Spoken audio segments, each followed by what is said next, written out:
Good morning, Ranger Architects. I am back here on Tuesday morning and looking at our house here. We got the basic stuff done on the front elevation. You guys are starting to work on the rear elevation.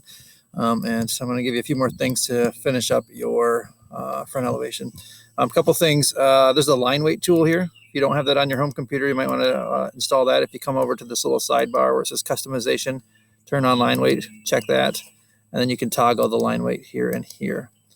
And so you can see that our elevation lines are the dark ones, and the elevation detail are the red ones. And so one of the things I want to do is change those now that I'm getting close to being finished, the elevation detail back to white. So I want to make sure I pick this color white, color 7, click OK, and those should all become white. And so all the defining lines, the fascia, the roof lines, all that stuff should be the darker elevation layer. And all the trim and stuff, windows, should be elevation detail. So what we're going to do today is put in some glass hatch and window shadow. We made layers for those earlier this year. We have a window shadow and we have a glass hatch. If you look at our layer properties, if you do need to make those, glass hatch is color 8 and 0.05, real thin. And window shadow is color 7, or the white and black color, and that's 0.4, so it's a little bit darker. So what we're going to do, I'm going to get rid of these here a minute. And we're going to kind of give it the illusion that it has some depth. And so this little toggle thing over here on the side, I pretend that's the sun shining on the house over here. So if the sun is shining down this direction, it's going to cast a shadow on the back and the bottom of the window. And so I'm going to go down here, pick the bottom, and go over and the side. And so as you see, the sun is going to kind of put a shadow on the back side of that. The glass is inside the sash, so it's going to leave a shadow on the inside of the glass and the top of the glass. And so I do the top and the right side. And it looks a little goofy on the screen, but when you have when it gets plotted, if we get to that this year or next or whenever you come around, it gives it a little depth. So you can kind of get the illusion that the window frame sticks out from the siding and the glass itself sticks in from the sash. And so it gives us those little darker lines like that. And so we'll do one more. So same idea down on this one. We're going to grab a line from the back of the window trim and the bottom. And then again, this is the glass. This is the sash that holds the glass. And we're going to do the top and the front. Now, when you do the back side, I don't really try to superimpose this and pretend the sun is on the other side. I just always do it from the upper right-hand corner. But if you want to get technical, you could. That wouldn't bother me at all. So there's your window shadow and window shadow. And so those, again, you can see that that's going to cast a shadow. When I have a door, I kind of just do it on the top, nothing on the bottom, because there's nothing below the door. But I would do a line out here on the back of my trim. Even though it's underneath the porch, I still would have that on there. And then my glass on the door, I would set that in because that's going to be recessed a little bit behind the door. So my door would probably look something like that.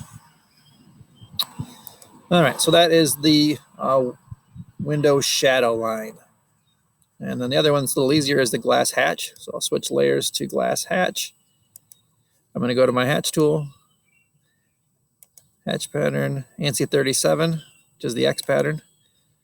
I'm going to do scale of, I think I was 5.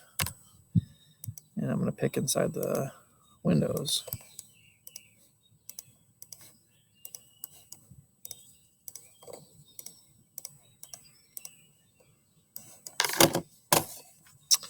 And so then that gives a little bit of kind of reflective feeling to the glass. It looks kind of cool too.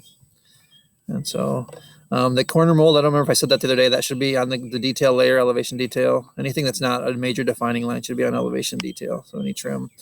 And that's kind of the gist of kind of wrapping this up. If you go into your design center, there's some architecture, there's some bushes and stuff. You can put some bushes and shrubs around here, kind of make it look like it's got that. We can draw a sidewalk.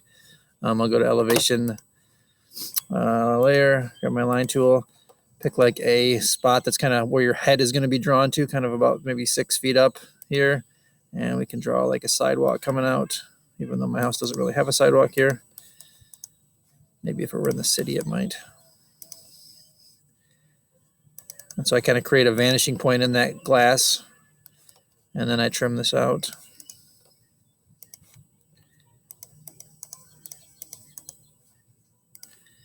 And again, this kind of gives it a little more depth and realistic feel to the house. If my garage was on the side, I might turn the sidewalk, kind of going off to the horizon on the right.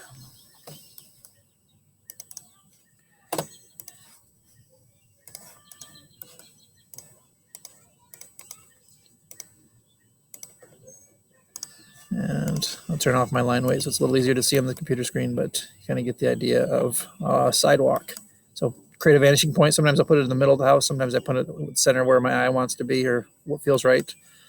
And that's going to be those steps. So keep working on your rear elevation. Finish up the details and trim on your front elevation. And then also those of you that have not finished your blog from last week, I'll have a new blog assignment on Thursday. And so finish up those. We wanted 10 pictures of front doors and 10 pictures of exterior windows. So put those in your blog. I looked at, I saw a few of them, but not a ton. So get those into your blog and I'll check those and keep plugging away at your houses. Hit me up with any questions. A couple of you are still waiting for some hatch files. I'm trying to find those and get those sent to you to see if I can get you some more files options for your hatches. All right. Like I said, any questions, hit me up and I will hopefully talk to you guys soon. Have a stellar day. It looks like it's the weather's about to turn. Supposed to be up to 55 and sunny today, so I'm feeling pretty good out here. All right, we'll catch you guys soon.